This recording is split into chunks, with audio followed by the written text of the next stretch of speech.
కానీ పశువుల కొట్టంలోకి తోలినట్టు వాళ్ళని తోలిన రైపే 750 కుటుంబాలండి, మొగోళ్ళంలోనే, ఆడోళ్ళంలోనే, పిల్లలంలోనే తిండి పెట్టేటోళ్ళు లేరు. కనీసం ప్రభుత్వం ఫుడ్ పెట్టట్లేదు తెలుసా. వాళ్ళు లంచ్కు దాతల మీద డిపెండ్ కావాలి, డిన్నర్కు దాతల మీద డిపెండ్ కావాలి. కనీసం హెల్త్ క్యాంప్ పెట్టేటోళ్ళు లేరు, అడిగేటోళ్ళు లేరనా? ఏంది ఇది అర్థం కాదు నాకు. అసలు కలెక్టర్కి బాధ్యత ఉందా ఏమన్నా? నువ్వు పంపిన వాళ్ళకు నీ బాధ్యత కాదా? నీ ప్రజలు కాదా?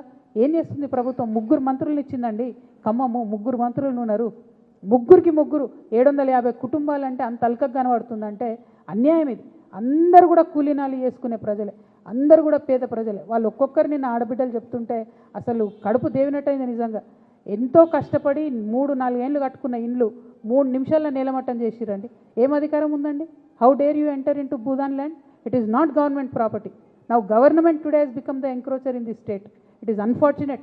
That is why we are writing a letter to Rahul Gandhi ji, hoping that he will do something. ఆయన చేయకపోతే మేము చేస్తాం, ప్రజా ఉద్యమాల ద్వారా ఒత్తిడి తీసుకొస్తాం.